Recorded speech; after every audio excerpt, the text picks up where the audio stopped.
Leviathan the Lost. But why now? After all this time. Why, what now? Oh, I'm not sure you'd believe me if I told you. After all we've been through. I doubt there's anything that could surprise me at this point. All right then. Rouse Joshua and meet me in the mess. We'll talk there.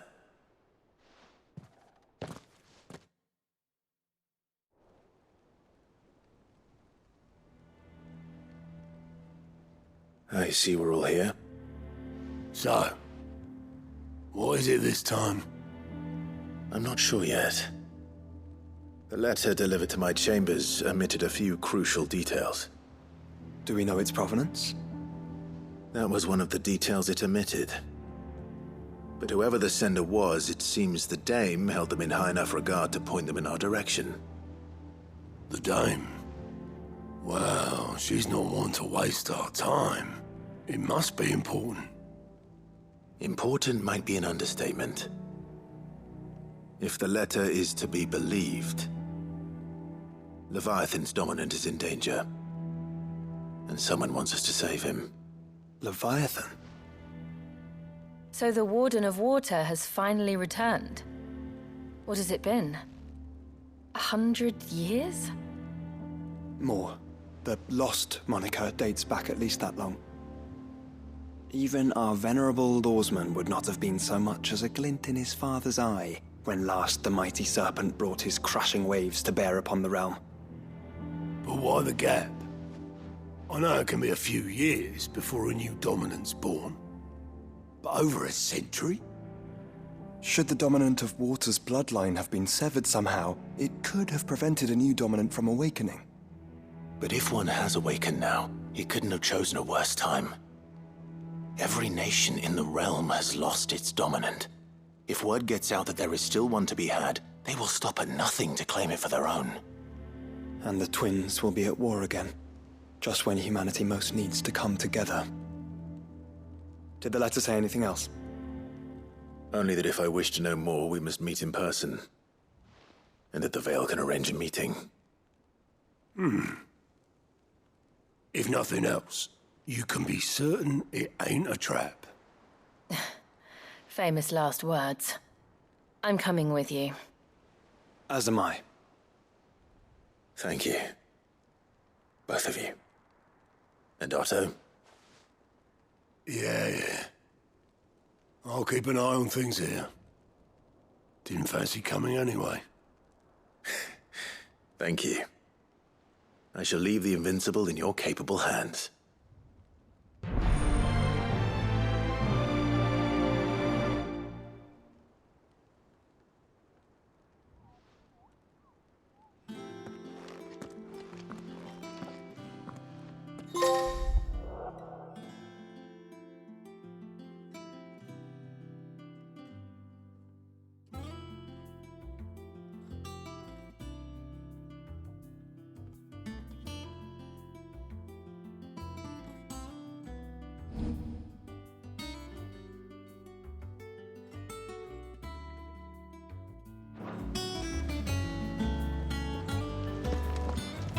I read Gav's report on Stonehair. Only wish I could have been there to see the Mother Crystal fall. It's just a shame it wasn't the last. Assuming that... Oh, I wasn't expecting you back so soon. Your benefactors are a generous lot. All done? How are you doing? Quick look. Seen enough?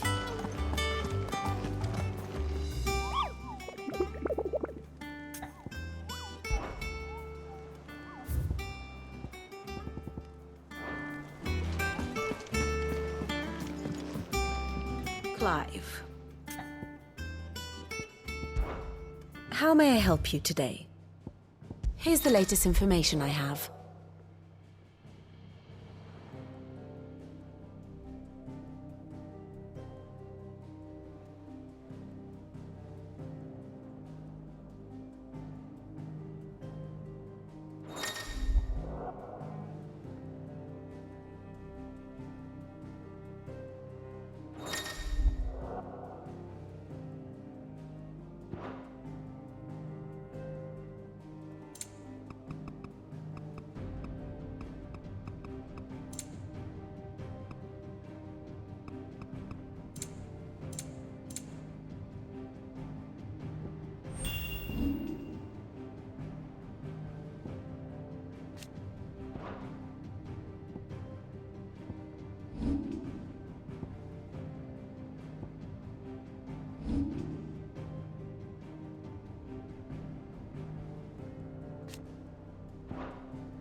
Study it well, Clive.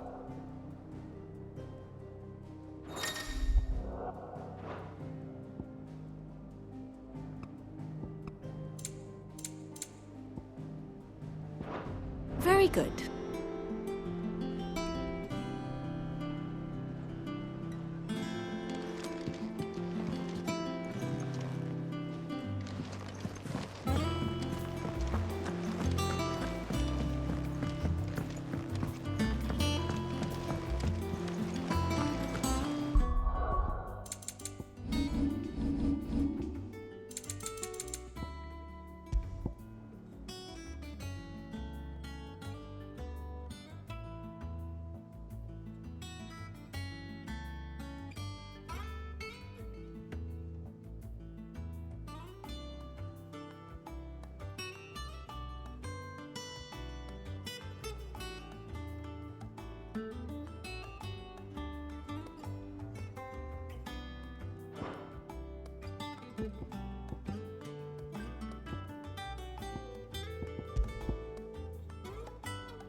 Still alive, are you?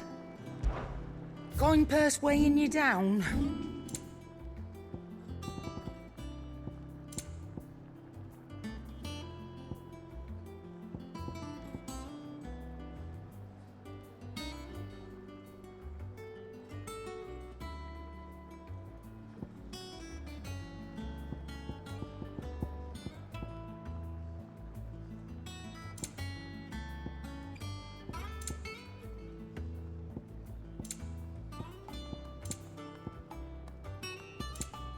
Is that all?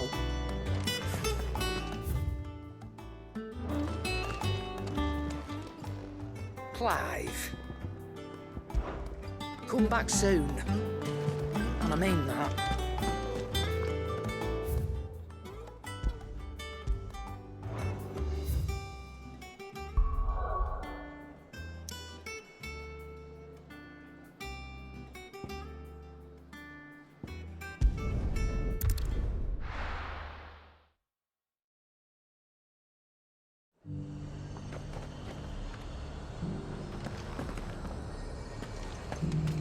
To the Vale it is, then.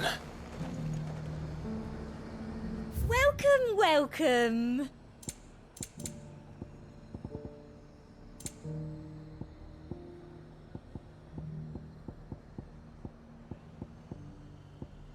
I'll be here if you need me. And how might I help the garrison today? Oh, what have you got?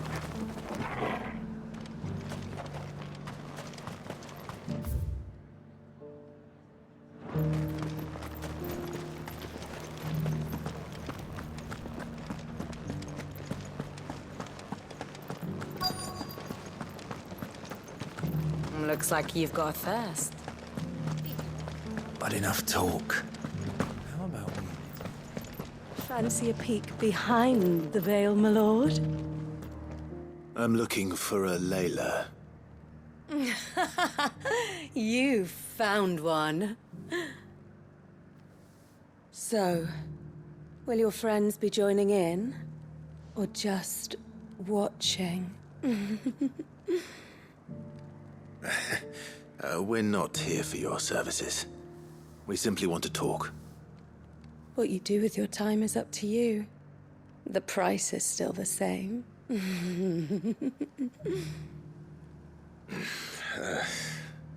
We're here about the letter.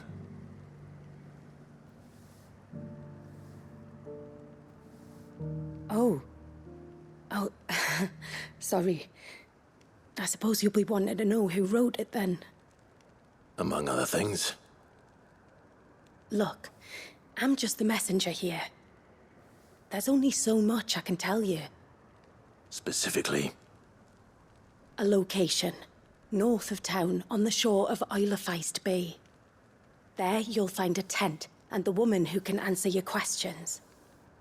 And that's all. Nothing else. Actually, one thing. There's more than flowers in the meadows these days. So keep that sword of yours to hand.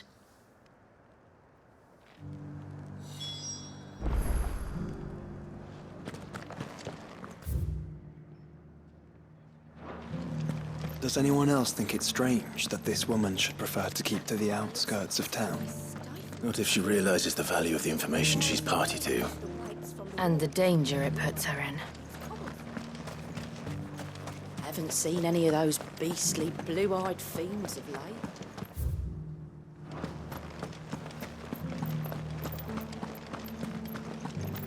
Do be careful. I will.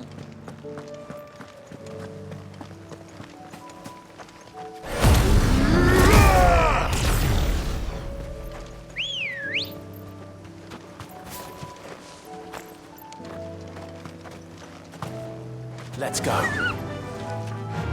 Run like the wind. Whoa.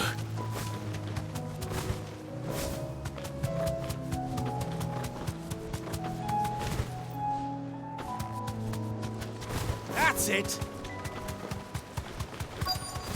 Well, the tent is where Layla said it would be. Yes, but who awaits us inside?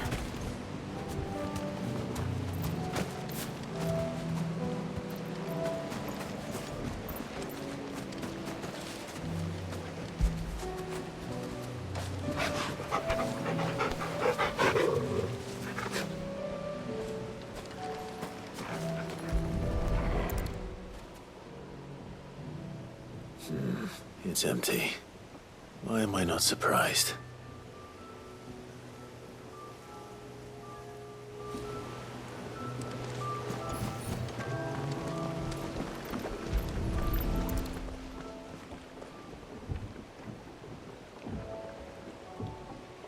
A boat.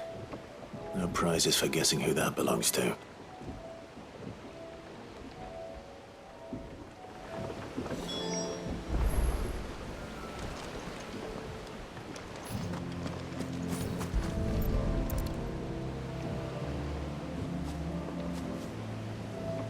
The embers are still warm.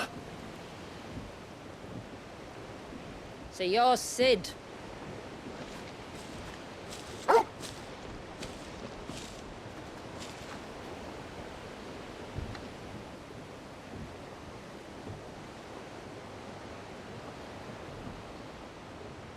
I suppose I must be.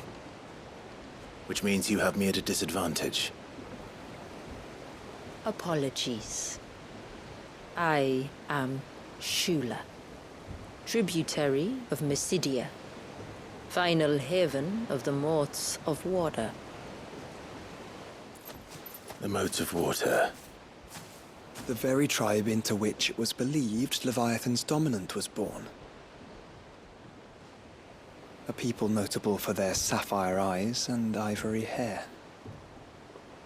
Yes, that would be impossible, since the tribe famously...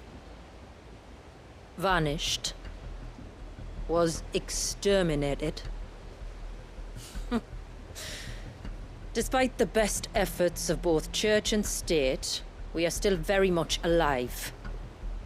Though we've managed to keep that fact hidden from good Krieger's faithful for over a century. Along with Leviathan's dominant.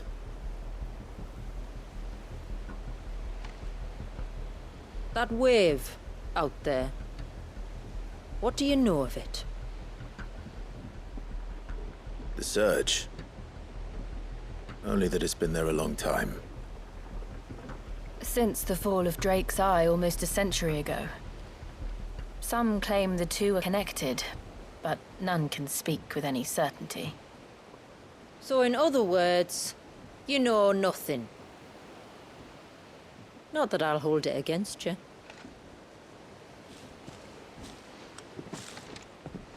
The wave was raised by Leviathan in an act of rage.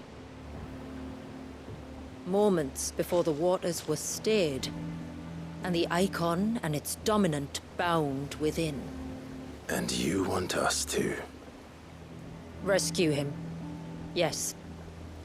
You see, a little bird told me about a certain outlaw with a singular knack for putting unruly dominants in their place.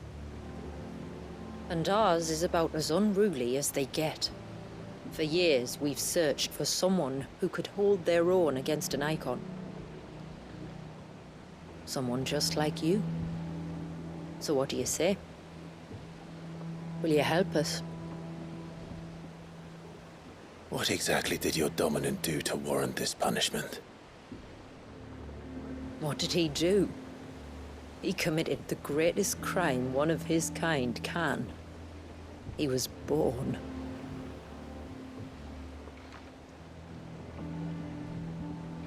But he deserves a better fate than the one my people forced upon him. He deserves to be free.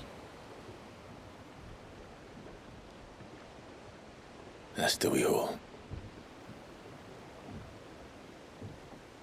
Very well. Far-fetched though your tale may seem, something tells me you speak in earnest. So we will do what we can for your dominant. But first, you will tell us everything you know about him and the means of his imprisonment. I can do better than that. I can show you. Care to take a trip across the bay? My people await you there. Lead the way.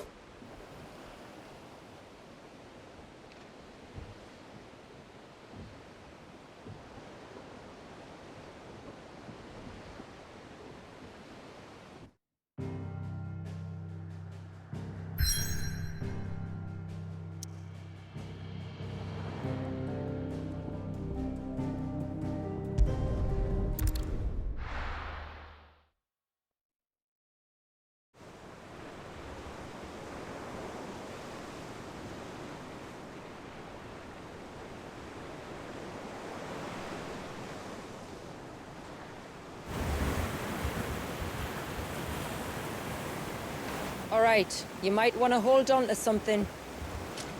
We're coming up on the wall, and passing through can take a bit of getting used to. I don't see any wall. Of course you don't. That's the point. It's a glamour woven by our ancestors to keep our village hidden from prying eyes. But don't take my word for it. Watch.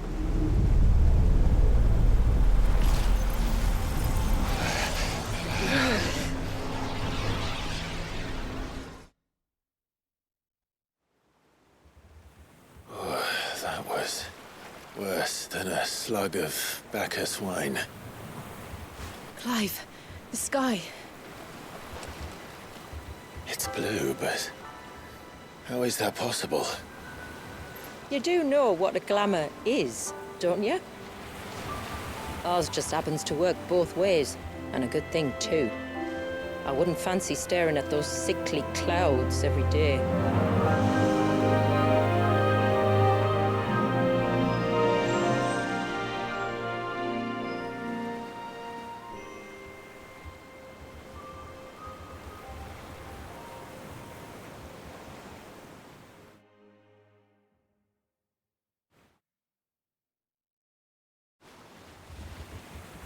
And that concludes our little voyage. We're here.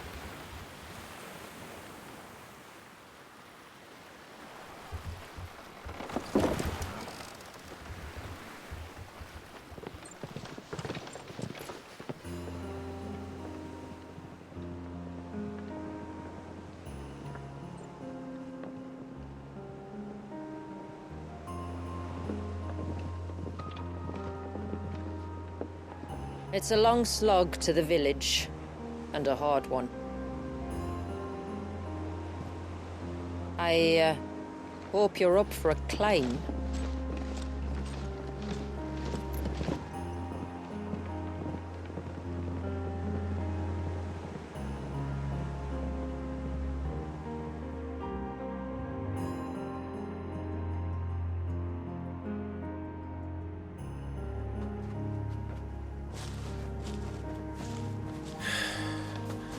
Finally. What? You didn't think we'd arrived, did you? The village isn't up here. It's on the other side of the mountain. Of course it is.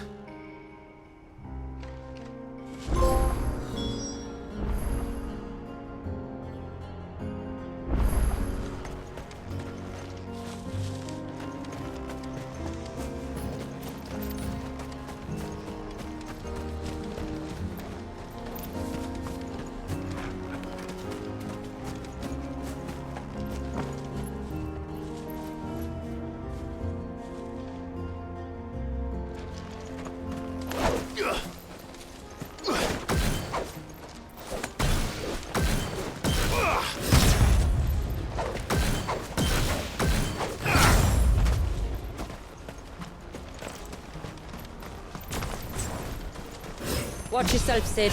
This path can be treacherous. If not for the sheer drop, then for the beasts who prowl it. Thank you for the warning. And please, call me Clive. Sid is an alias. You will be pleased to learn, Lady Shula, that I have no such aliases. Is that so, Lord Margrace? It's all the same to me.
I was wondering when they'd pick up our scent. Stand back. We'll handle this. Oh, will you now? Shall I keep my axe and spells to myself then?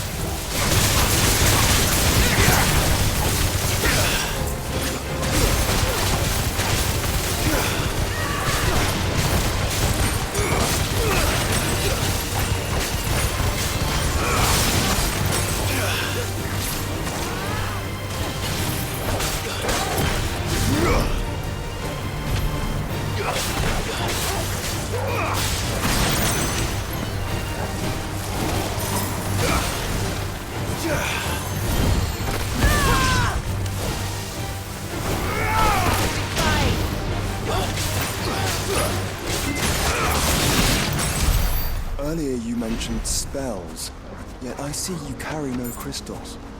Since when did a bearer ever need crystals? But then, where is your brand? Waiting for me in Sunbreck, if I ever get careless. Then it's in for a long wait.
We're almost at the summit. From there, you'll have a better view of our home.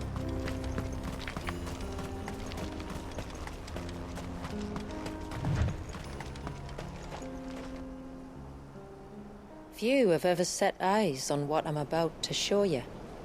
Just so you know. This is not what I expected. Welcome, my friends, to Mysidia.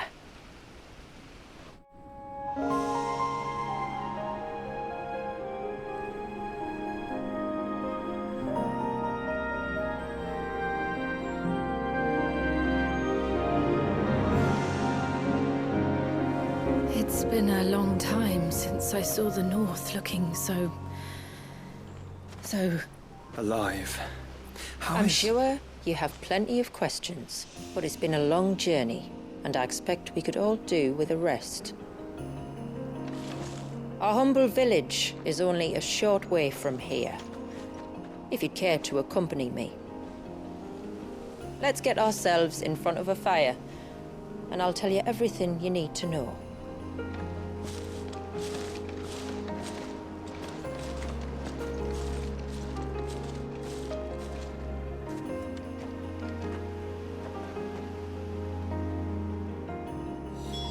It's beautiful, Shula.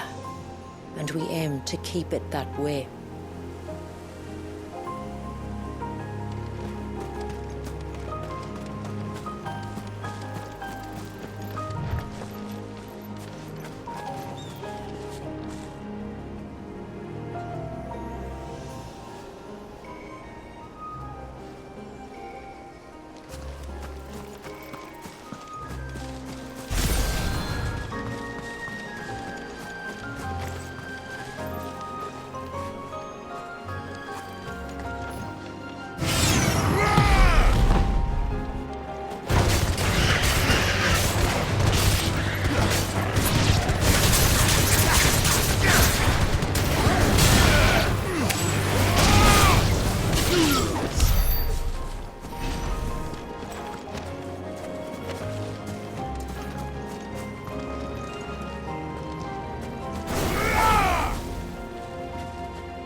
Are those stones glowing?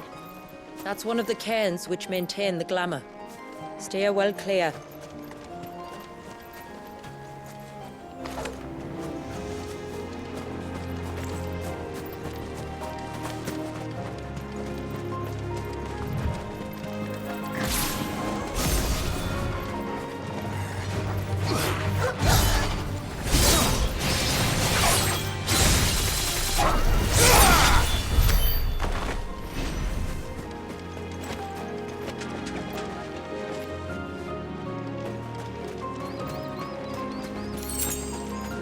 If the surge was an act of rage, One wonders what prompted it.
Could we not have spared ourselves the mountain crossing by landing further north? In clear view of the bay.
She wouldn't hear me.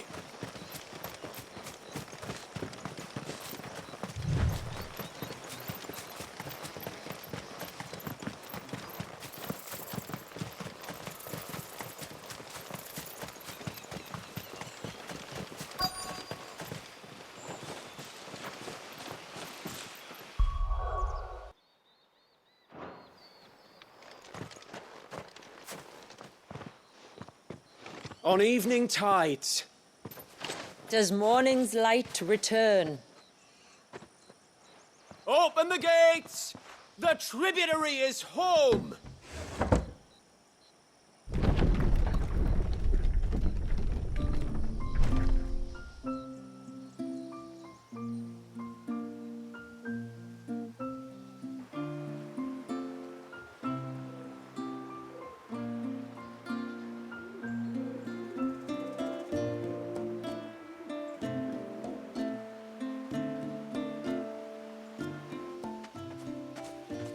Outsiders?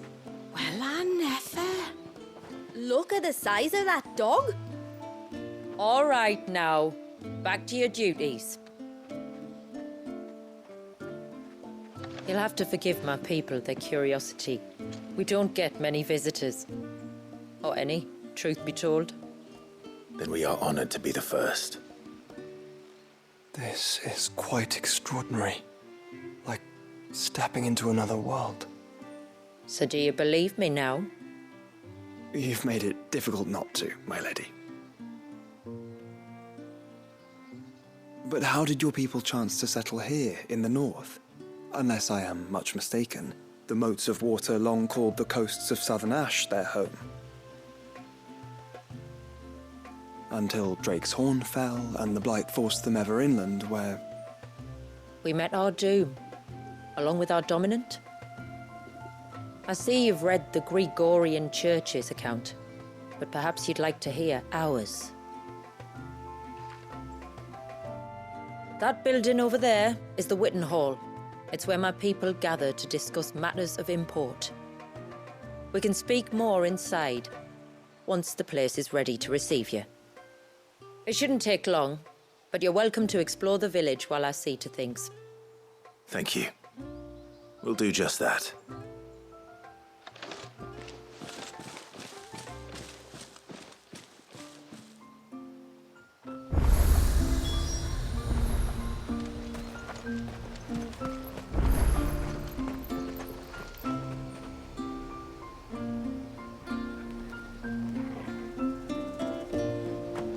That'll be them then.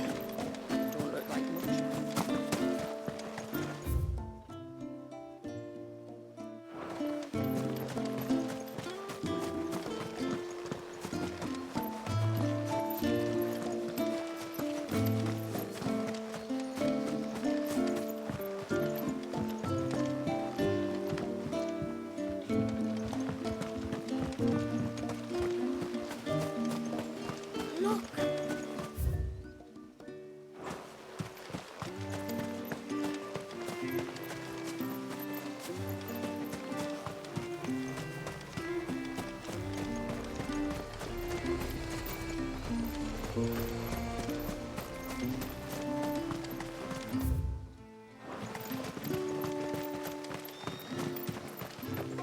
The stalks are thin, the leaves limp. I feel for the autumn harvest.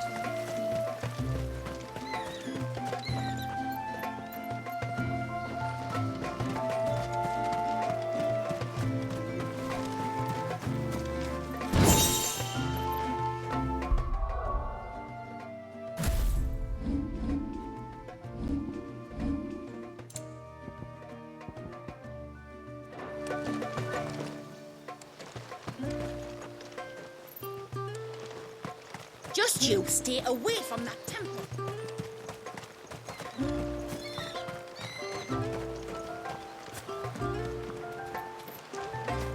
I'm sorry, but I don't like it. Outsiders should stay on the outside.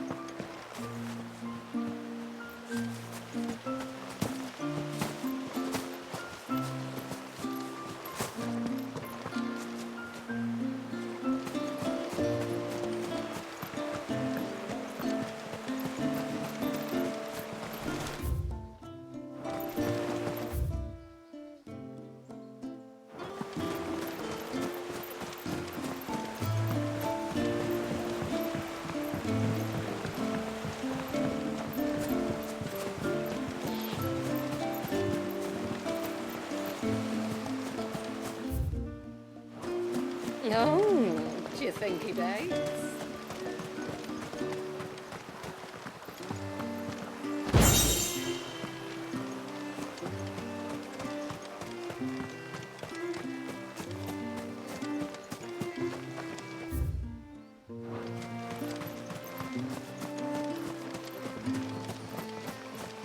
Please, Grandad, tell us another story about the witch.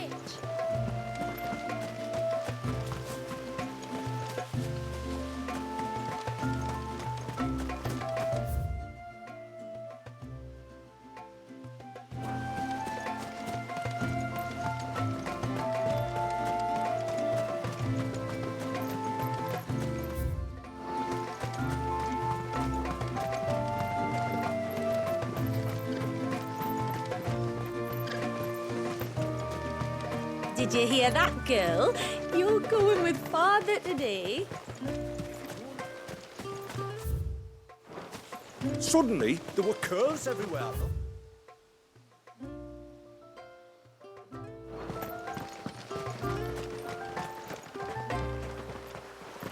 You used to work on the outside, didn't you?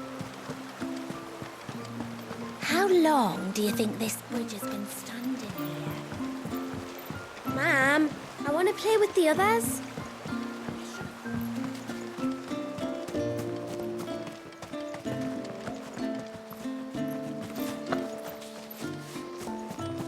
Look, Nan, it's the outsiders.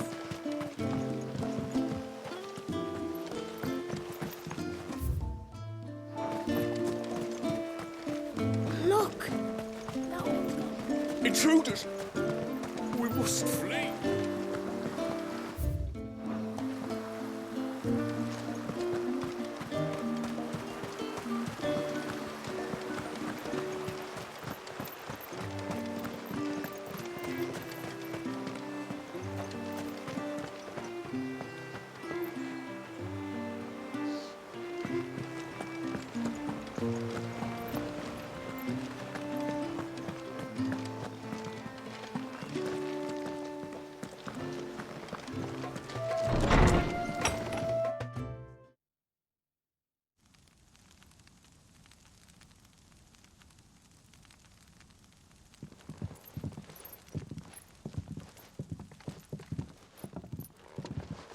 So what do you think of our little haven in the woods? It might not have all the comforts of a southern settlement, but at least it's ours. And there's a lot to be said for that. It can't have been easy keeping this place a secret. Not easy, no. We've dedicated our lives to maintaining the glamour that conceals us. Us, and Walyas. This man, Walyas, is he Leviathan's dominant? That's right. Though he's no man, Walyas is still a baby. A baby? Forgive me, but you said that the Dominant and his icon were bound inside the Surge almost a century ago. That would surely make him older still. It would, if he'd been allowed to age. But the spell robbed the poor bairn of even that. I'm sorry. Walyas was the son of my great-grandfather. Leviathan awoke within him almost immediately. But instead of allowing the lad to live out his life as a valued member of the community, my ancestors sought to put his power to other uses. Sadly for them, the icons sensed their treachery and summoned a wave so large it would have swallowed the entire village if my ancestors hadn't stopped him. Then it is not the surge that binds the child, but time itself. Yes. Forgive me. I'm still not sure I understand. I'm not surprised. It isn't the easiest thing to explain. Which is why it might be better if I took you to see him. Show you exactly what he has to endure. That is why we came. Then let us be off. There's a road that leads north from the village. It'll take us right into the Surge.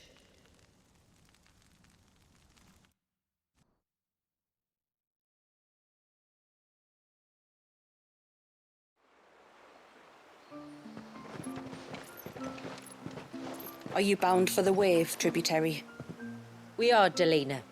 Have you spread the word about our guests? I have. Everyone knows to treat them as family. You shouldn't have any trouble now, but just in case, I would have you accept this symbol of our people.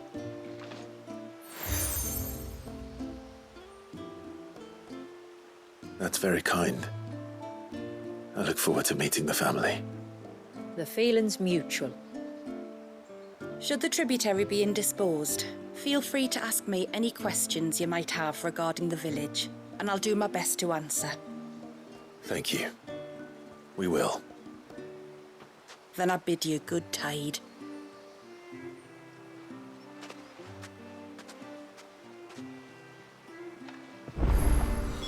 Our storehouse lies across the bridge. If you're short of supplies, you may find what you need there.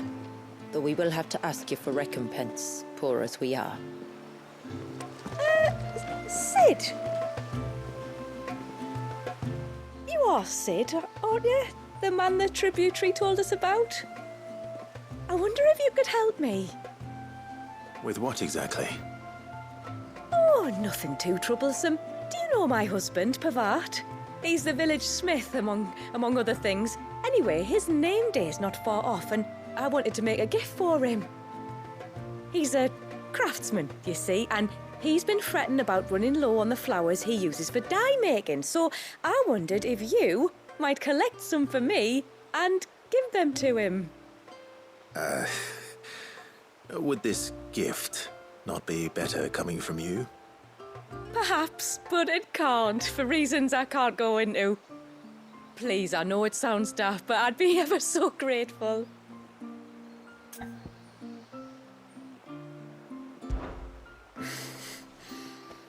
Fine. Which flowers does your husband need? The sweet little blue ones that grow around the fount. Elder's blessings, they're called. We use them to dye our fabrics so we always feel close to water like they are. You don't need to go to the trouble of picking them yourself, though. Just speak to the field hands and ask them to share their harvest with you. 2 basketfuls should be enough for my husband to be getting on with. 2 basketfuls it is.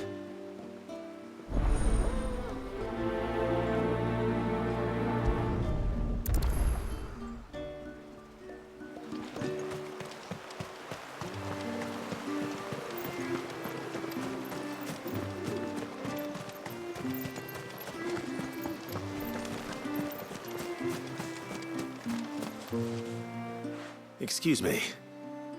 I wonder, might you be able to spare a basket of Elder's blessings? Pavart's wife tasked me with collecting some for her husband, and suggested that I speak to you. Ah. Werda wants you to bless her better half with the fruits of our labour, does she? Go on then. Give the old fool something to squirm about. I'm sorry. Ah, don't worry about it. An old fool Pavart may be, but if you come bearing gifts, he's not fool enough to turn you away. I'm glad to hear it. Thank you.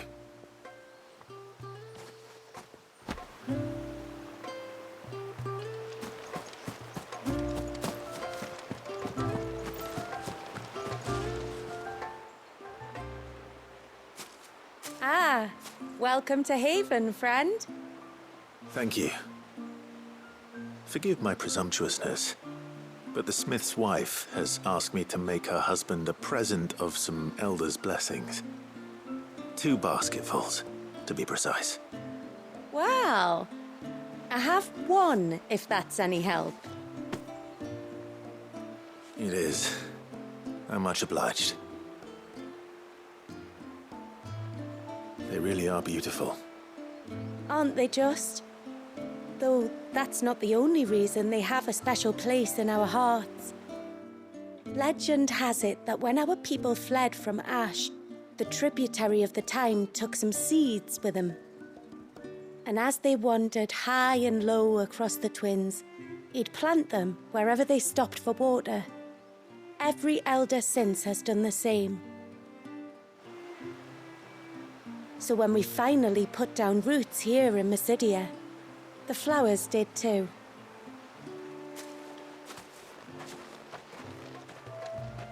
Well, that's 2 basketfuls.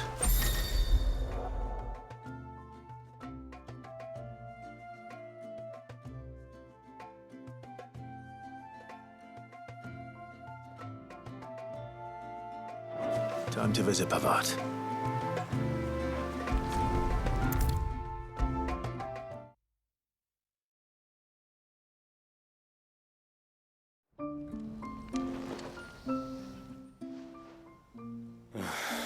What do you want? Your wife asked me to bring you these flowers.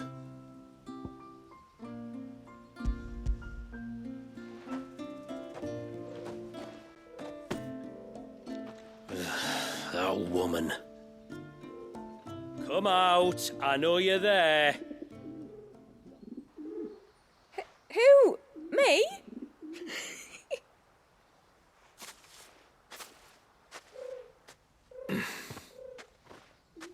Would either of you care to explain what's going on? I'm sorry. I didn't mean to deceive you. It's just My husband can be a bit standoffish at times, and I thought this might be a good way for the two of you to get acquainted. What with you being a swordsman like, and him being the only smith in the village. It'd be a shame if you couldn't turn to him for help.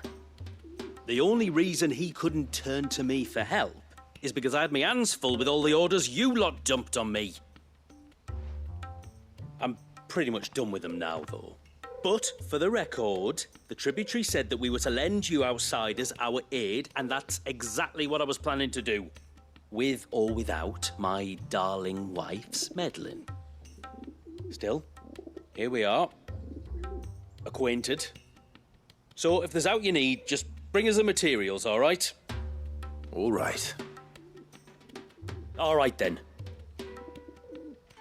And tar for the flowers. I was running low.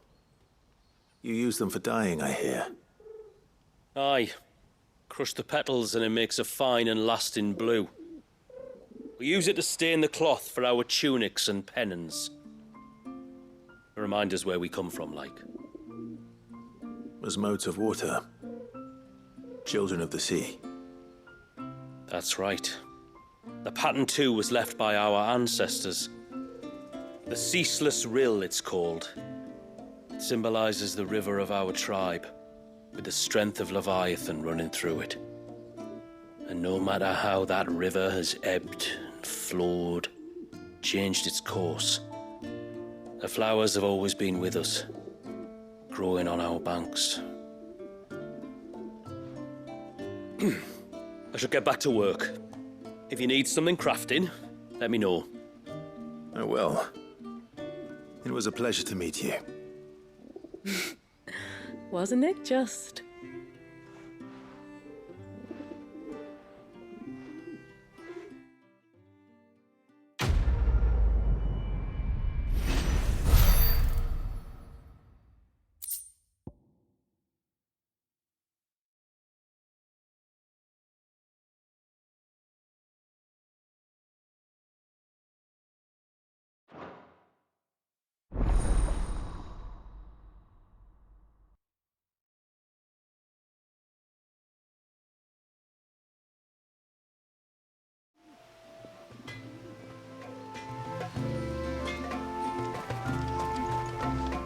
Reckon my steel's just as good as any.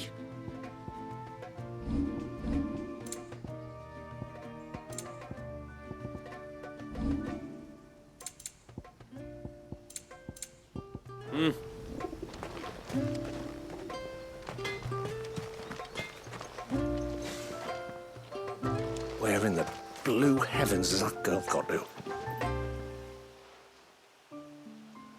Oh, I'll have her hide when she gets back. Oh, sorry. I was leagues away. How can I help you? If you're after something from the storehouse, it's actually my wife you'll want to talk to. She will have to charge you for the goods, though. Not that we'd fleece you or anything. It's just, you know, needs must. I understand. Saying that, she might not be able to get anything down for you for a bit. Ah, right. She's got her hands full with the inventory, you see. It should have been my daughter's job, really, but the willful little rills decided to make herself scarce. The heavens only know where that girl's got to. If you'd like me to keep an eye out for her. Oh, no. I couldn't ask that of an outsider. Could I? You wouldn't mind? Of course not. She won't have gone far, will she? I hope not. But I've scoured the entire village for her and come up empty-handed. Can't help thinking she might have gone on another one of her little adventures. Ah, a free spirit, is she? Aye, that she is. Can't get her to sit still, especially once she heard you lot were on your way. Outsiders! Should have seen her little eyes light up. No, if she wanted to watch you arrive, she'd have made for the low gate where you first came in. The guard there might have spotted her. Maybe you could ask him. Ruka, her name is. All right. I'll let you know if I find her. Try not to worry.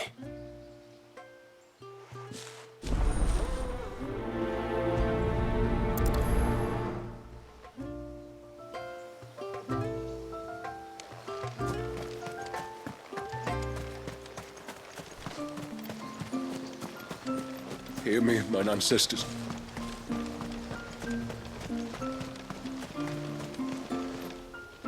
Excuse me. You haven't seen the storekeeper's daughter, have you? Little Ruka? I have, as it happens. She went out through the gate not long ago. Out of the village? Alone? Aye, she does it all the time. There's a path off to the left which leads down to the river. Nice little spot, that. And safe as you like. The beasts of the mountain don't dare come so close to the village. That's where she'll be. Go and have a look if you don't believe me. I will.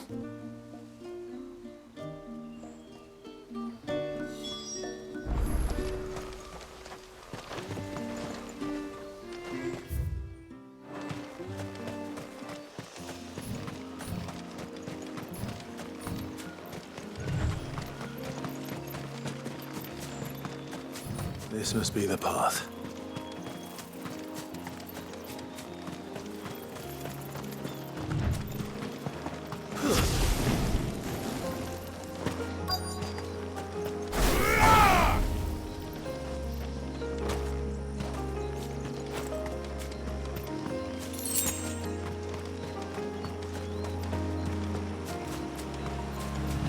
They're not here either.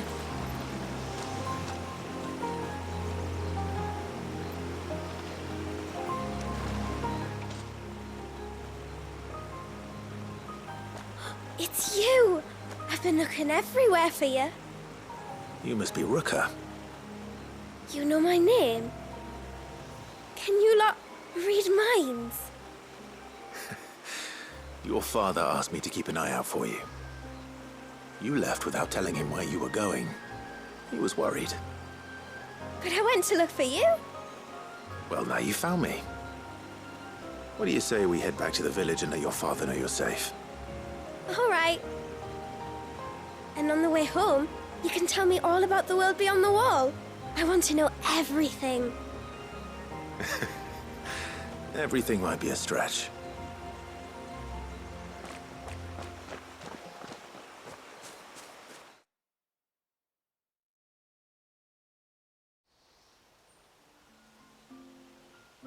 Thank you for bringing her home. And sorry for the trouble. Oh, no. It was a pleasure. Daddy, did you know that there are villages 10 times as big as Haven in the outside world? 10 times! Cities, they call them. And in these cities, they have great big walls and towers and castles. Oh, to think I was worried. You can tell me all about the outside world later, Sweet Pea. Now go and help your mum with the stores. All right.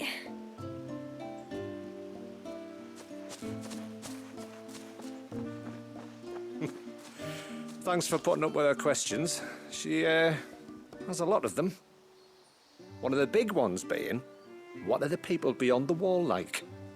Reckon you've made a good first impression. Are we the only one she's ever met? That you are. The rest of the world can't know we're here, so we'll have to be very careful who we're letting in and out. A few of us might make the occasional trip to shore for supplies, but for the most part, we'll make do with what we've got, including what the old Northerners left us. Yes.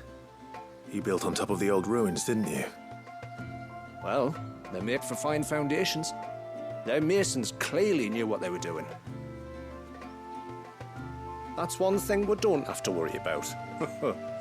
Oh, it's everything else that's the problem. Medicines, metals for tool making, anything like that. We have to dress up as travelling merchants and make a trip to the outside and pray to every cloud in the heavens that nobody sees through us. Which explains why you need Gil. Aye. And now Ruka's back, my wife should be free to assist you with any potential purchases. So please, do make good use of our stores, because we fully intend to make good use of your coin. I'll be sure to keep my purse strings loose.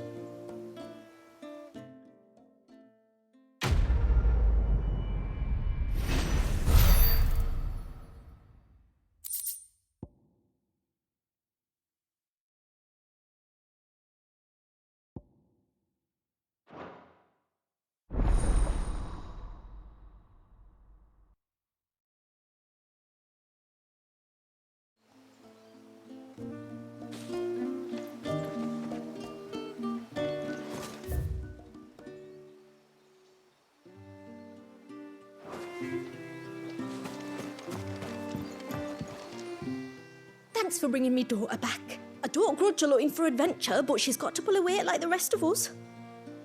Anyway, now we've got the inventory done, I can attend to my own tasks, like seeing to our visitors' needs. So, what's the route you wanted? When you've decided what you want, just let me know.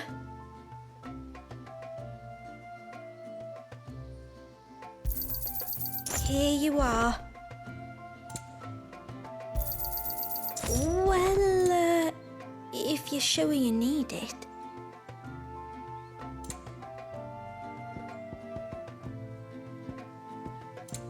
I'll be here. What do you think the tributary season with outsiders? Reckon my steel's just as good as any.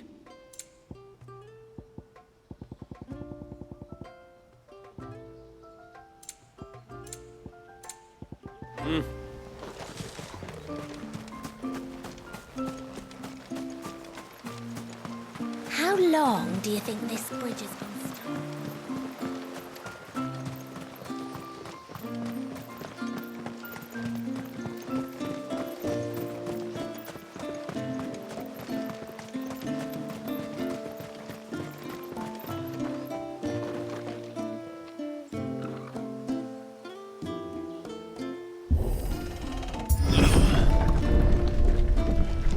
There's a pair of ships just up ahead. Ships? But are we not still leagues from the shore?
The quickest route to the surge is due east, past the second galley.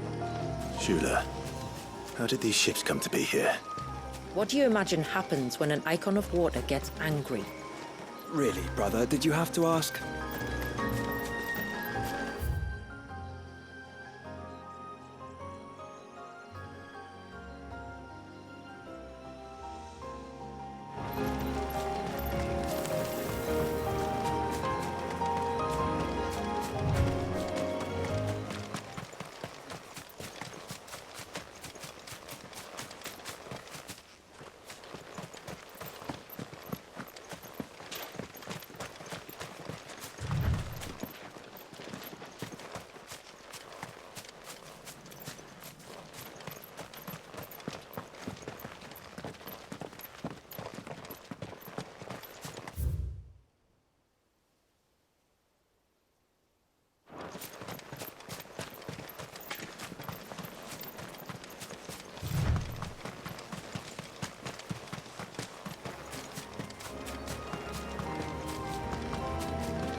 cranberries.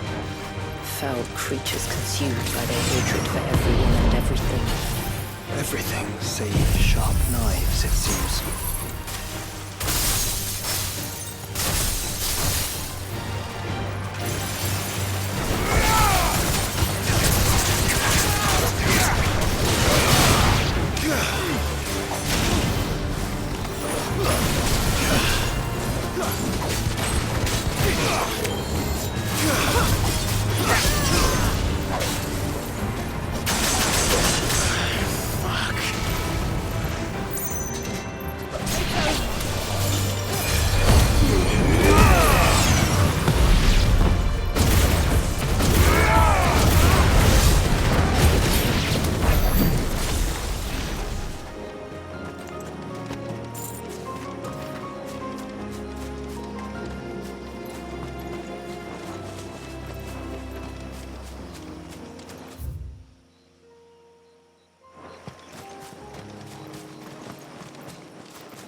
I can smell the sea. It's not far now.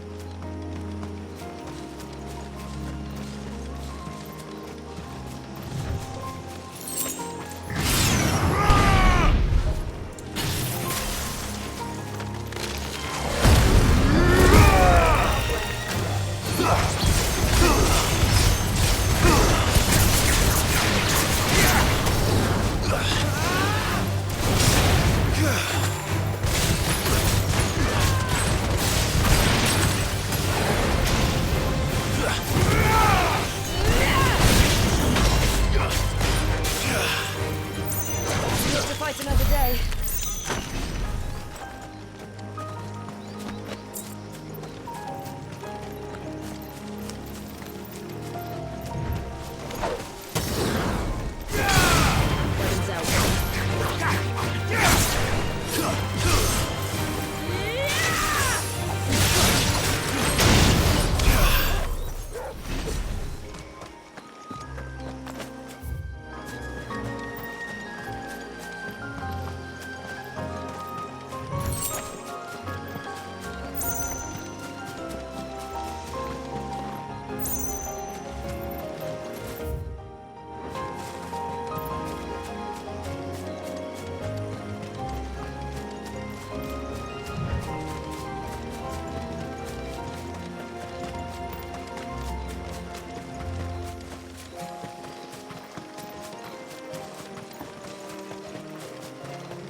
How will we reach the surge?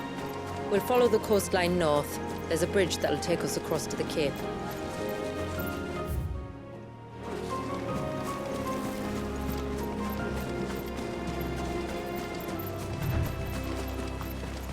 You don't want to go down there. Trust me. Do I even want to ask why?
Might I inquire about the Ray of Light?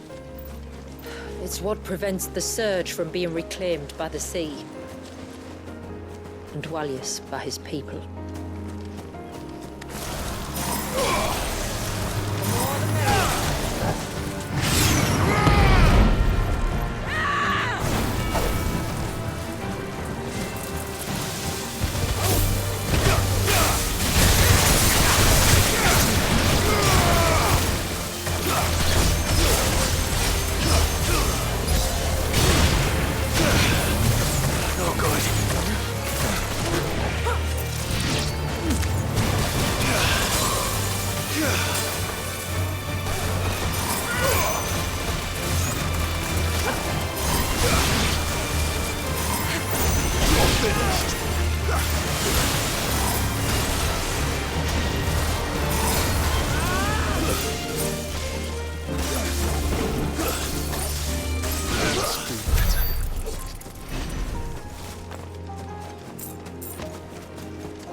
You said before that the child is bound within the surge.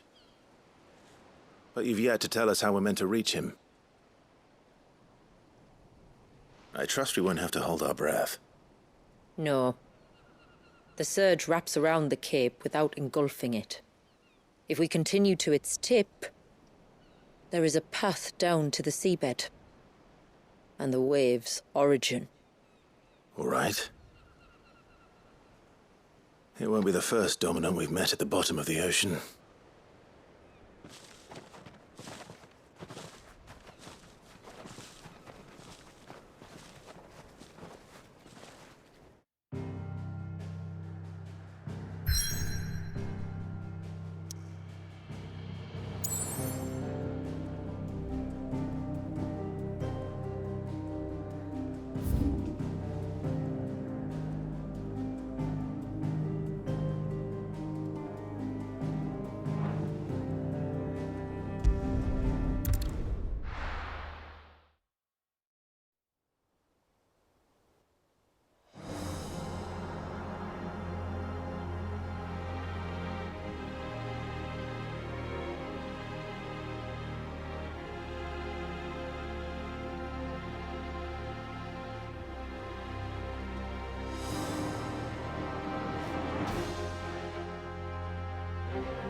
It's not much further now. The path seems well kept. Do you and the villagers often come this way? Only me. Once every new moon without fail. It is my duty both as village elder and Walius's descendant. But surely no one blames you for what happened. Why should you bear the responsibility alone? You misunderstand. I do it because I want to show him that he isn't alone, and that there are still some of us who would see an end to his suffering. Suffering you will soon witness with your own eyes.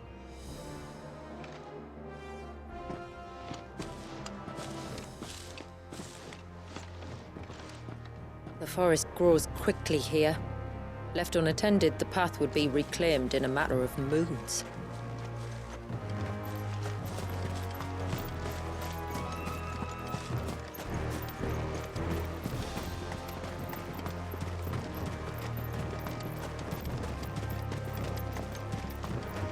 Does the light point the way to the child?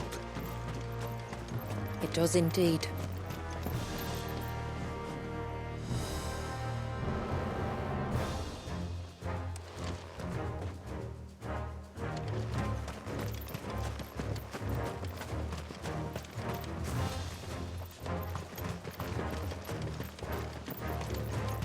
Look at all the droplets of water suspended in midair. Where they have remained untouched by time for 80 summers. It's not right. No. It's not.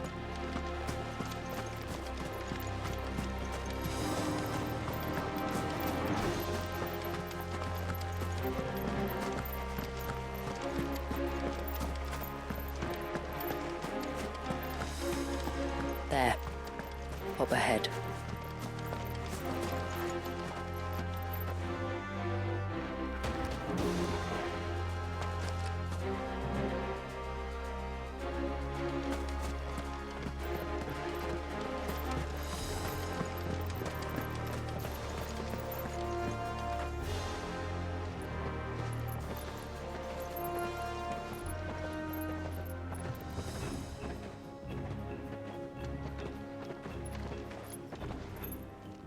Down in the center. Follow me.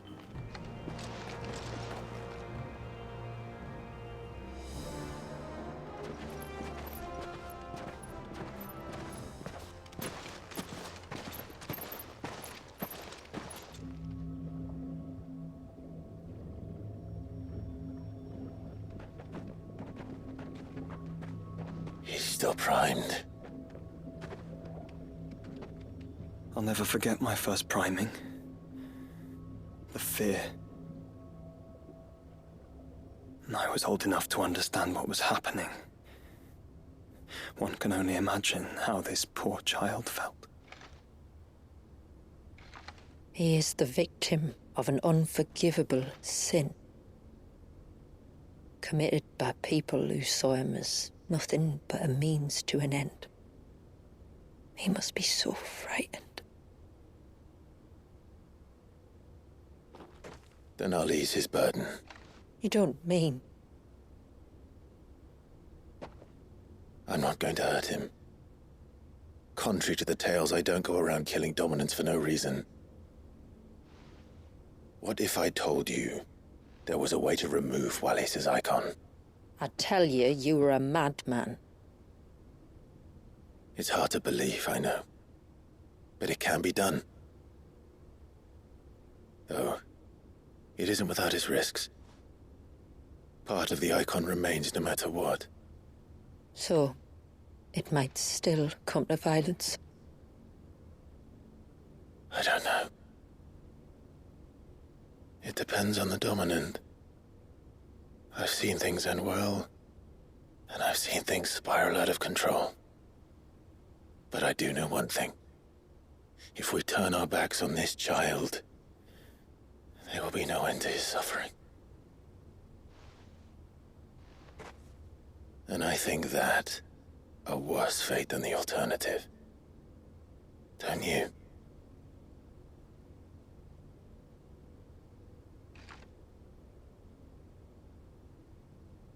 Very well. Do what you must. And whatever happens, I will own the consequences.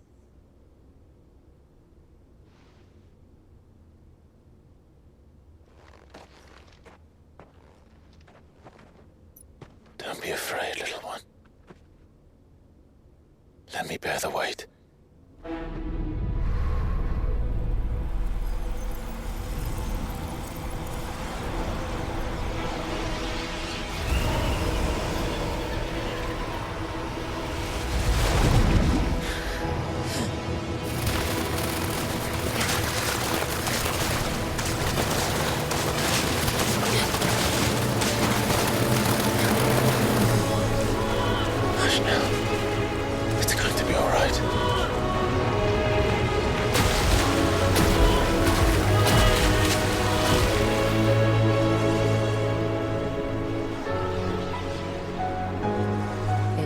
Is it done?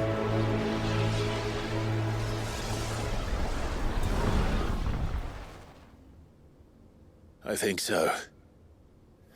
I can feel the icon inside me. But something's wrong.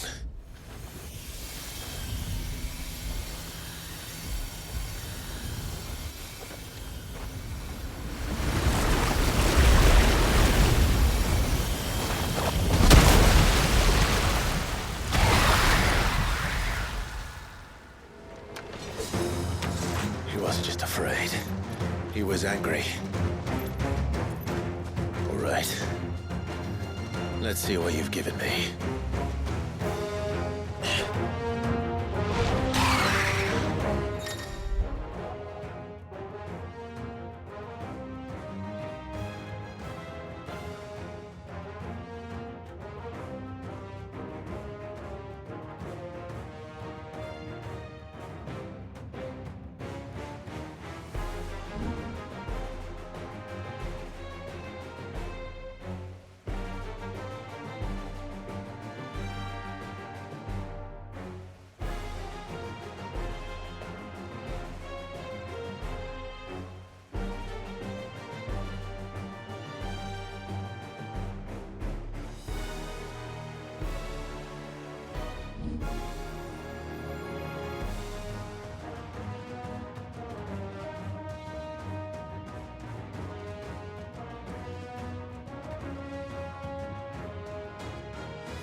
Leviathan?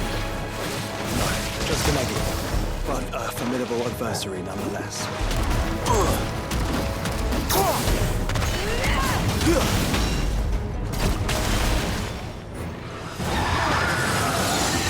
look.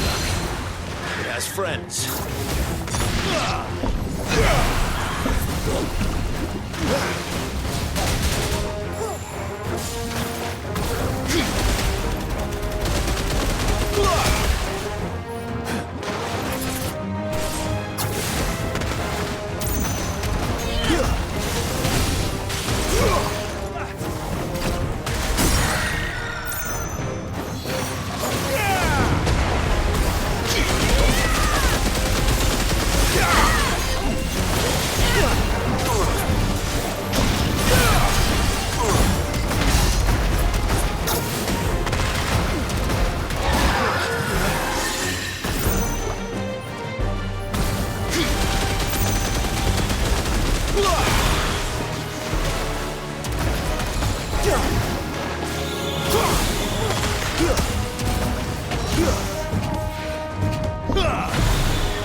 Is everyone all right?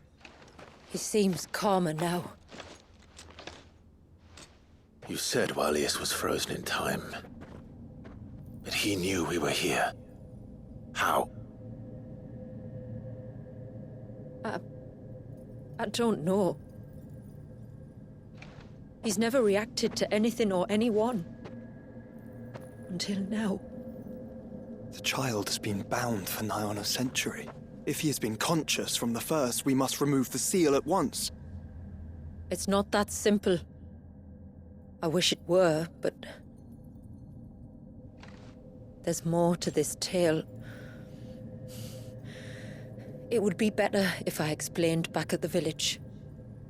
I see. Then let's return before it gets dark.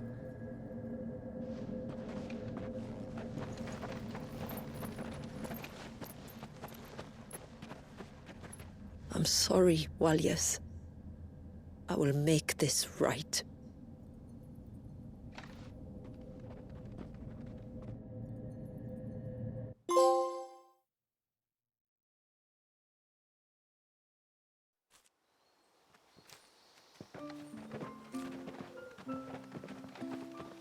So, part of Leviathan is inside you now, is it?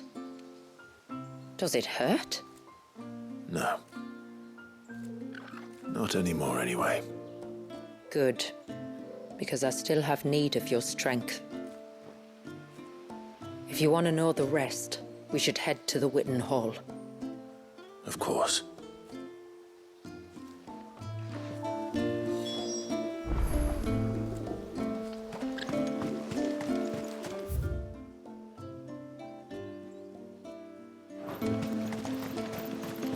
Look, Dad! The tree's back. You think this here? Bastard things.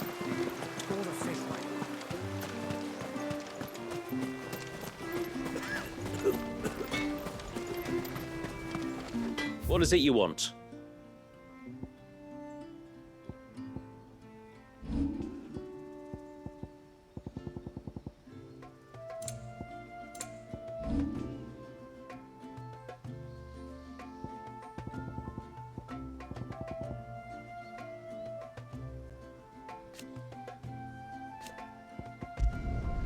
There.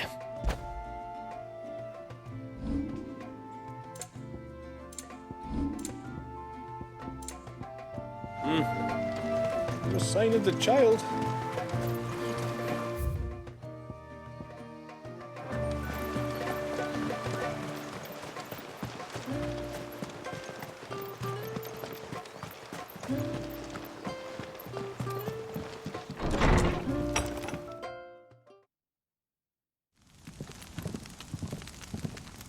To understand the spell which binds Walyas, you must first know who we are, and what drove my forebears to commit such an atrocity.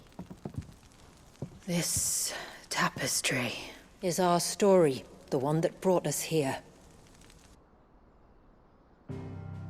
After generations of wandering, my people sought refuge in northeastern Storm, some 170 years ago. But in exchange for our safety, the Gregorian Church demanded we renounce our faith and branded us heretics when we could not. To be exterminated, as a lesson to others. And so was it chronicled in the imperial histories, for anything less would have made the Church seem weak. Yet a handful survived. The few who did fled north and west, and in doing so discovered two things that would forever shape our fates. The first was an old legend revealing how to make your very own Mother Crystal. I've heard that one before. Yes, yet it gave them new hope, however false. Our ancestors convinced themselves that they could recreate the divine if they could only find a strong enough heart. A living being capable of channeling torrents of ether. And the heavens provided. A dominant Walyas. They'd stumbled across a nostrum in an ancient ruin, which they believed could provoke a sudden outpouring of a creature's ether. They meant to enrage his icon.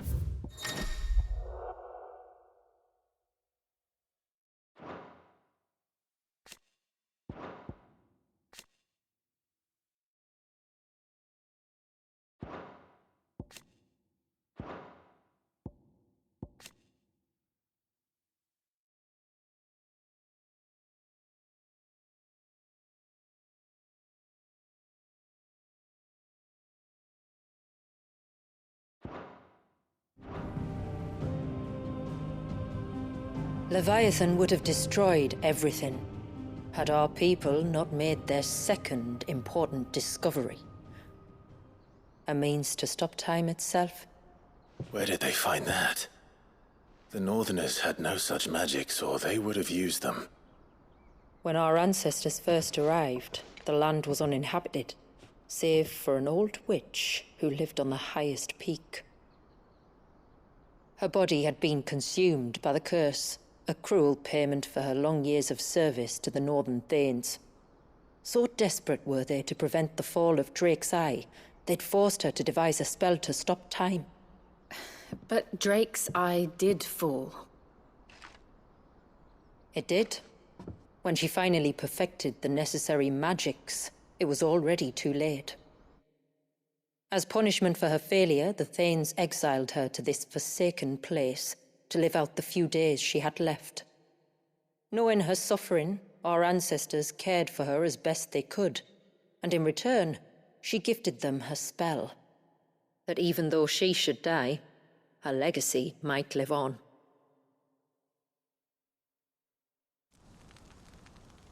So armed with both the knowledge of the ancients and the secrets of time, our ancestors settled upon an ambitious plan. They would create a new Mother Crystal and enchant it that it might endure for all eternity. Thus would our people's wandering, our suffering, finally end, and prosperity visit us once more. And all it would require was the sacrifice of a single child. A A small price to pay. Or so they believed. Another victim of man's blind reliance on the mother crystals. So we know the seal source. How do we break it and restore the flow of time? Do you recall the dome of light on top of the cliffs to the west? Inside lie the ruins of an old temple. It was there that the witch built the Vare, a conduit of sorts that channels her remaining ether into the surge. But it's been a long time since anyone set foot in the place. And now, there are others who claim it as their own. Then we shall go prepared for a fight. That said, it may be best if one of us stays behind. You think the village could be in danger? We saw the ether flow from Wallius in all directions, but only encountered a single familiar. There will be more. And should even one make its way here, I doubt the walls could hold it back for long. Then I shall stay. The Phoenix will see your people safe, tributary. You have my thanks. Very well. We should depart at once. I fear time may no longer be a luxury we can afford.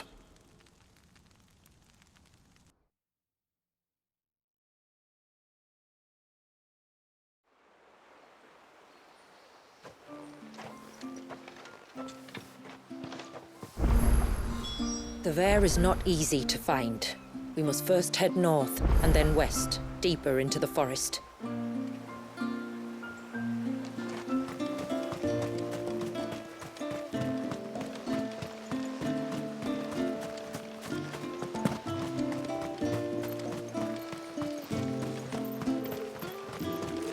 Hail, stranger. Are you a rider by any chance? I am. What gave me away? Oh, I can smell it on you. The scent of the stables. And not just any stables. Something tells me you've never been one to ride half-starved birds with chine-gall and wet beak. If I had a guess, I'd say your bird eats only the finest greens and has her feathers groomed twice a day with a curl hairbrush. Nothing but the best for my Ambrosia. Ambrosia, eh? Pretty name. What's she like? Well, she's tall and strong. And her feathers are as white as snow. You're joking. You've got a white chocobo. I have, yes. I suppose they are rather rare. This I've got to see. Can you bring her here?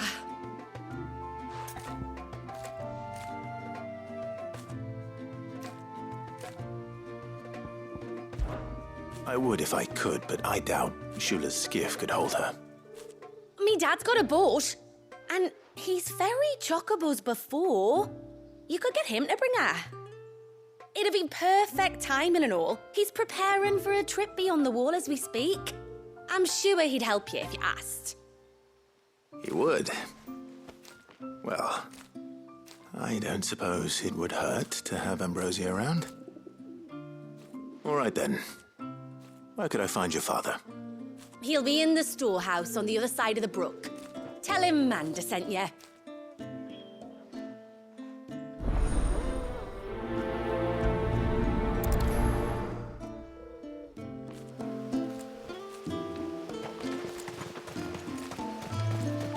Oh, I never should have let him go alone.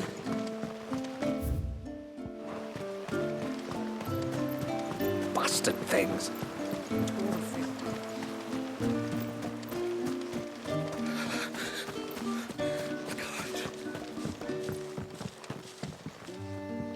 You one of the outsiders, then? I am. Shula invited me. Are you Manda's father? I am. Got you running errands for her already, has she? She's asked to see my chocobo, but I'd need your help and your boat to bring her here. Or you could just say it no. Honestly, that girl and her birds, she'll be growing feathers soon enough. Well, truth be told, I didn't take the idea seriously at first. But thinking about it, it would make it easier to get around if I had Ambrosia here. Can you help? Well, If you're sure that's what you want.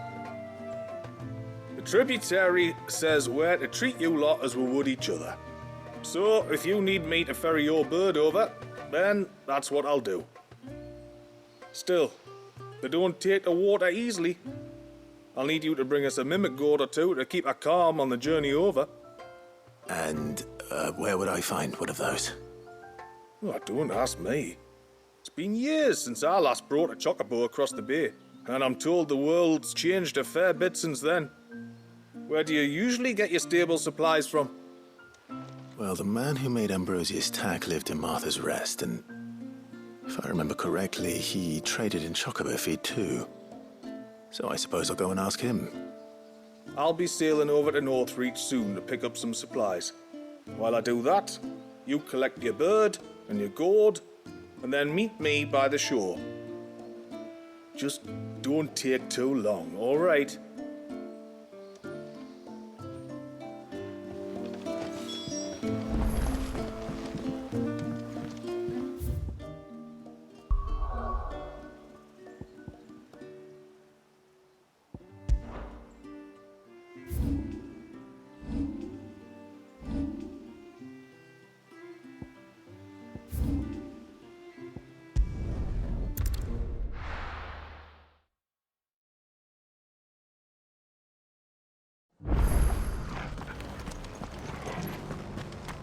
We've got a few rooms going spare now. You want a bed for the night? You speak to Martha. I remember you. You're the one who saved Whiteheart. How's the old girl doing? She's very well. Thank you. Oh, don't thank me. You're the one who saved her. Anyway, what brings you to the rest today? I was hoping to purchase a mimit gourd. And I thought you might be able to tell me where I could find one. Oh, reckon I could do better than that. Just so happens, I've got a whole carload of the blasted things. Not a buyer in sight. Really? Aye, you'd be doing me a favor taking a few off my hands before they turn to mush. But just be on the lookout for wild birds, eh? Don't want them chasing after you like they did me. I will. And thank you. Oh, you're very welcome. Any friend of Whiteheart is a friend of mine. And in times like these, friends have got to stick together. We certainly do. Northreach, then. Wouldn't want to keep Mander's father waiting.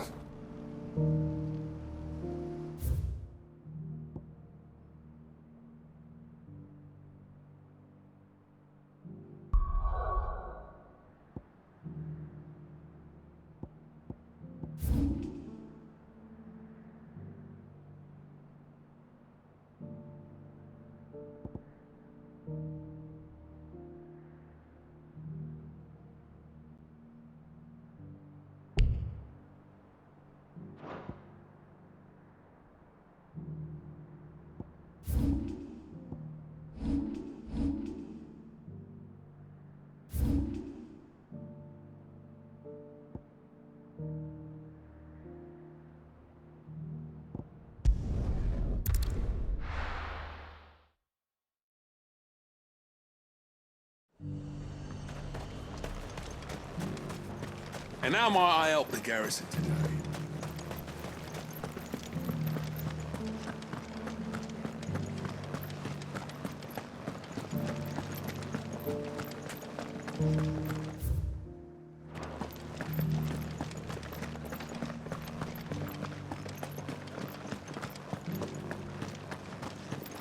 I haven't seen any of those beastly blue-eyed...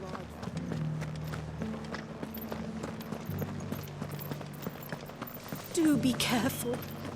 I will.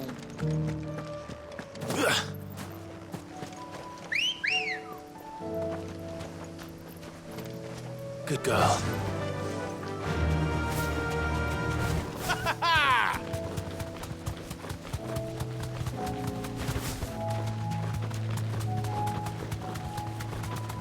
That's it.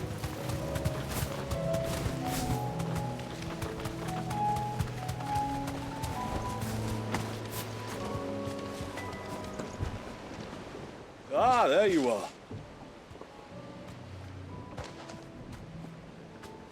And this must be Ambrosia, was it?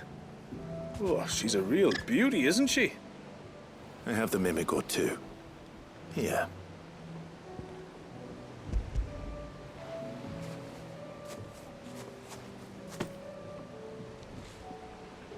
Thank you kindly. Soon as she's gobbled this up, we'll set sail. We're going to take a little trip across the bay now, Ambrosia. Don't worry. You'll be all right.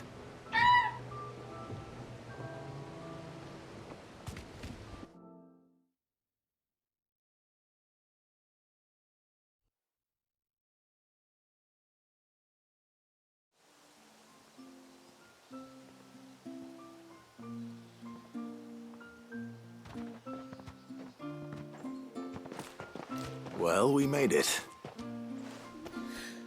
You didn't all? She is as white as snow. You're beautiful, aren't you, girl? Brave, too. She was calm as you like on the journey over. The mimic gourd will have played its part, of course, but passing through the walls enough to spook most birds even then. Not this one, though. Ambrosia's been through a lot. I doubt there's much that could unnerve her now. Not with a beloved master by her side. No. It's you who looks after me, isn't it, girl? Anyway, thanks for bringing her here. I hope I can breed a bird like her someday. And if you and Ambrosia need ferrying back to Northreach, you only need say the word. Thank you. But I think we might explore Mysidia together. What do you say, Ambrosia?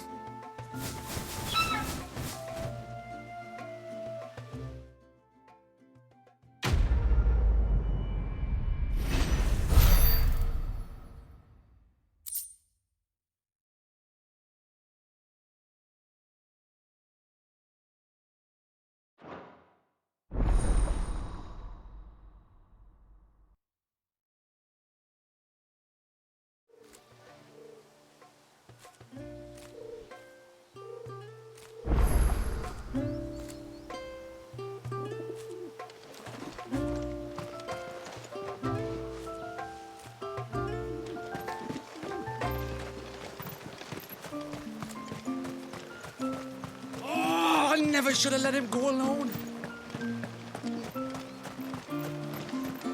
Bastard things.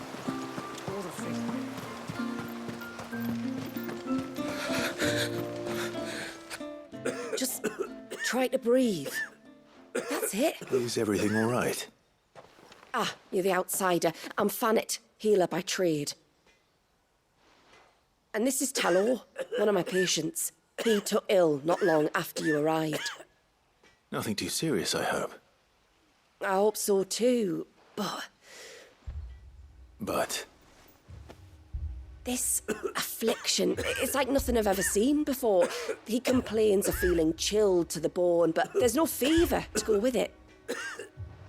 And my most powerful antalgic hasn't done a thing to ease the pain in his chest. I'm starting to wonder if his condition might require a different kind of treatment altogether. Shula said that you were here to help us. You couldn't help me, could you? I'd be happy to. If I can. You can, don't worry.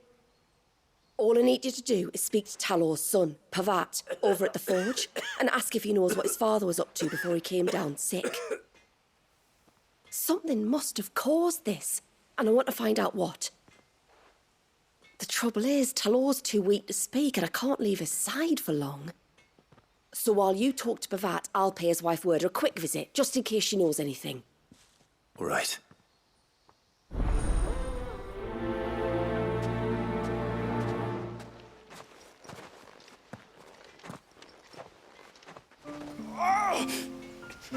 Leave me be. Let me go. Let me go.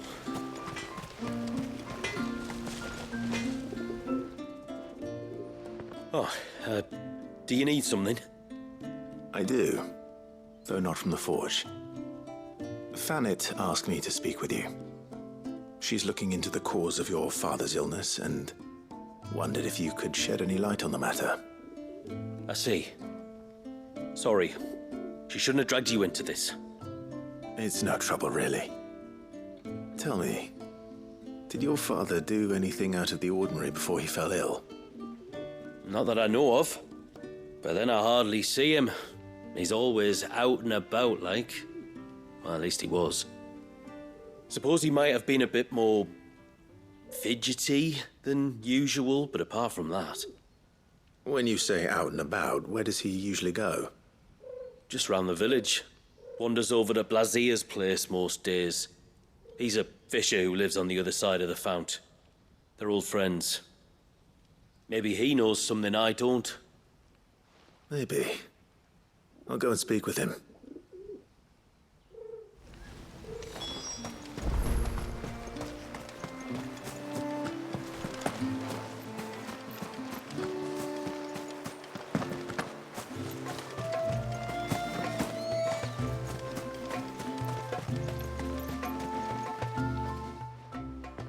Greetings, stranger. What can I do for you? Your name is Blazier, is it not?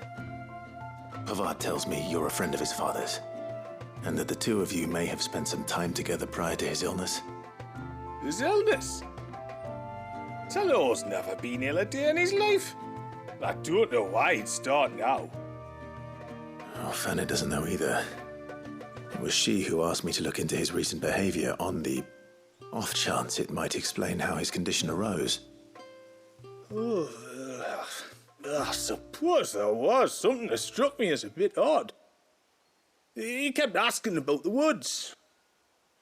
Did you see anything strange on your way back from the shore? Are you certain? Do you swear? That kind of thing. I didn't, of course. But he wouldn't let it go. It was like he was expecting something to happen. It was just a matter of when. Not that I know what, but he never told me anyway. Well, that certainly does sound unusual. And it might just be what Fanit is looking for.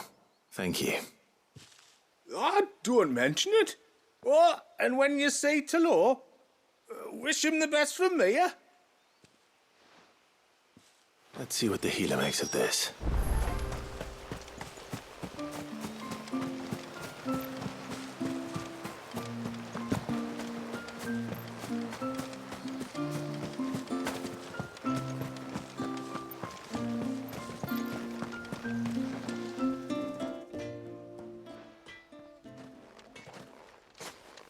I spoke with Werder, but she couldn't tell me anything.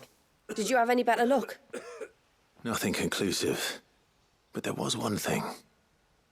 Blazier, the fisherman, told me that Talor had taken a sudden interest in the forest of late. He kept asking him if he'd seen anything unusual there on his way back from the coast, but never let on what exactly he was expecting him to have seen.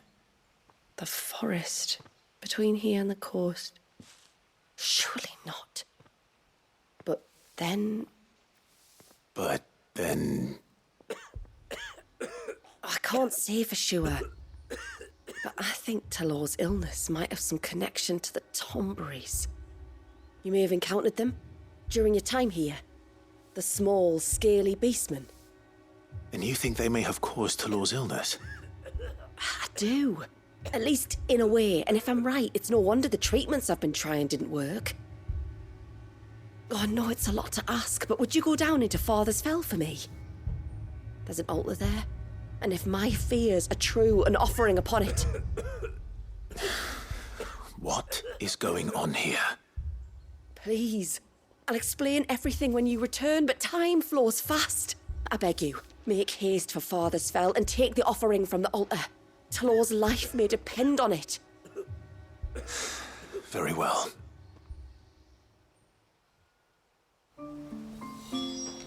Ah! Leave me be. Let me go. Let me go.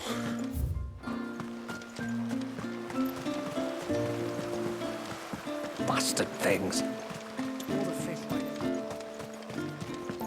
Oh, I never should have let him go alone.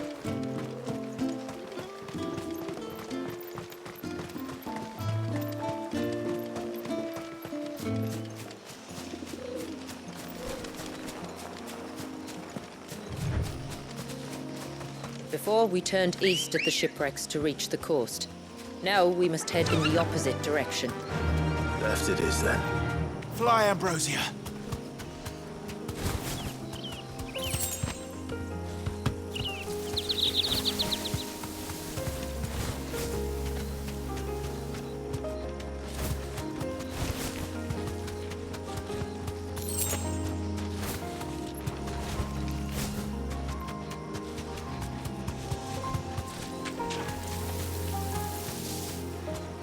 There's a large gate up ahead, and beyond it, a cluster of ancient ruins.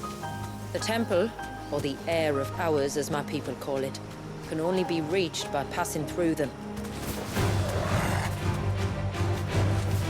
Thanks, Gal.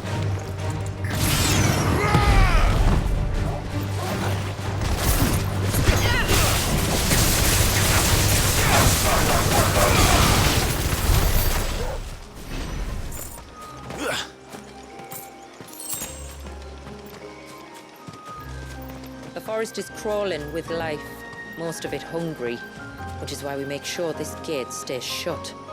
And why you carry that impressive-looking axe, I presume? Noticed her, have you?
come on. Yeah!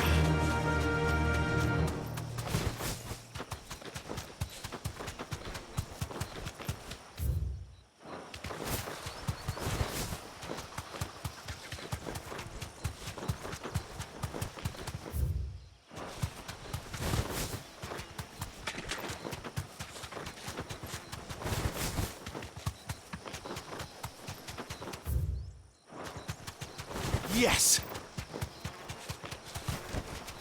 I can walk. If there's one thing I know about beastmen, is that they love to hide in the dark.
What are they up to? Some sort of ritual.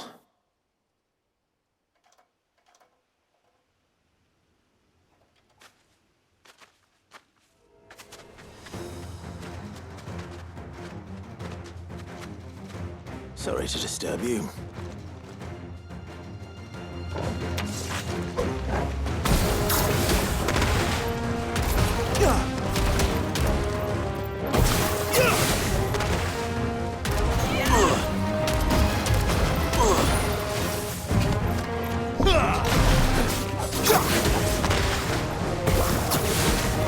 Farewell. It's over.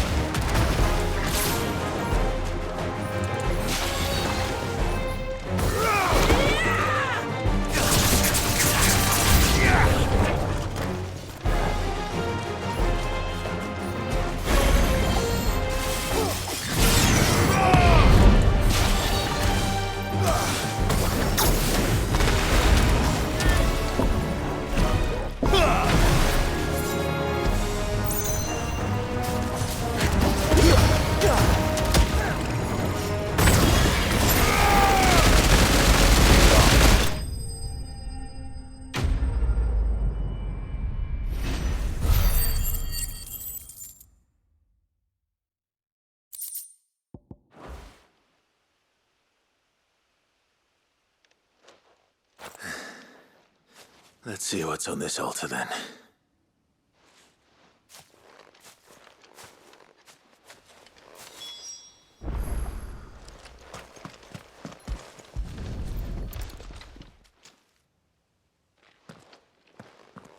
A silver chain. I doubt the Tombury's made it. This must be what Fennec was talking about.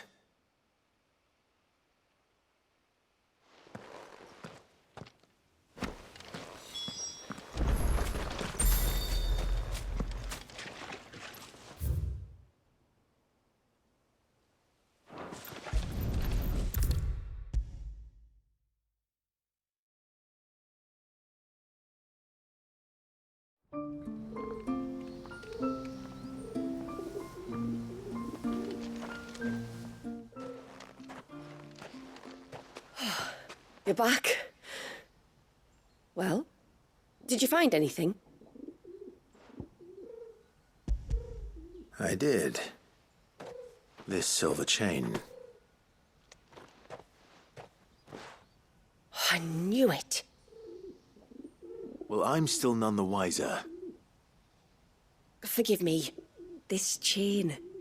It's a Gregorian Maternoster. Worn by men of the faith. What's it doing here? And why would the Tomburys be praying to it?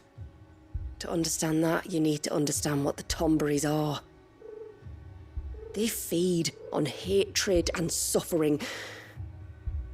And some say that if you render them an offering, some token of grievance against your fellow man, they will put a curse upon him. So you think someone's put a Tombury curse on Talor? I can't say for sure. Truth be told, I always assumed it was an old wives' tale. But given his fear of the forest and the presence of the chain on the altar, I don't know what else to think. Does Talor have any enemies in the village? Anyone who would nurse such a grudge? No, I believe the one who left the chain at the altar was Talor himself. I beg your pardon? But there's more to the tale, you see. It's said that if you attempt to curse a soul that has returned to the sea already, your ire has nowhere to go but back to its source. You're saying he cursed himself? In trying to curse another, aye. When my father was younger, he was one of the few permitted to venture beyond the wall on trading expeditions. He told us that when he journeyed to Sanbreque, he'd wear that chain to disguise his true beliefs, lest Grieger's faithful turn their cudgels on him. Did they ever catch him in his deception? Might that explain the ill will he bears someone? Not that he ever told me. Come now. Let's not waste time speculating about Talor's past. We need to focus on the present, and that means finding a way to break the curse. All right. If there's anything I can do to help, let me know. Thank you. I shall. Aye, and thanks for going to all this trouble. Here, it's not much, but I want you to have this. We call it an adder stone. It's a gatherer's charm. Reacts to certain rare minerals we use in crafting. Makes them ring out like a bell, stuff you'd have no chance of spotting otherwise. If you find anything, see that you bring it back to me. I can make you some decent gear with it. If you're interested, like. I am, thank you. And I'll be sure to pay you a visit.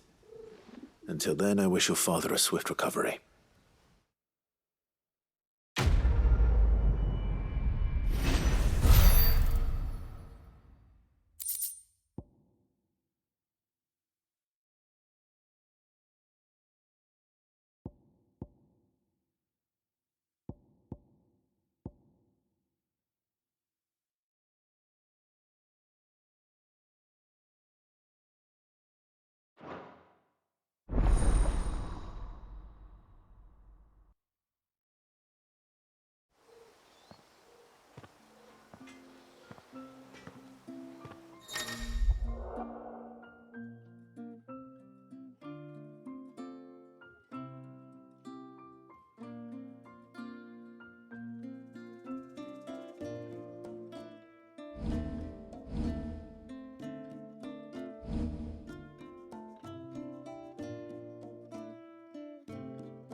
Yes?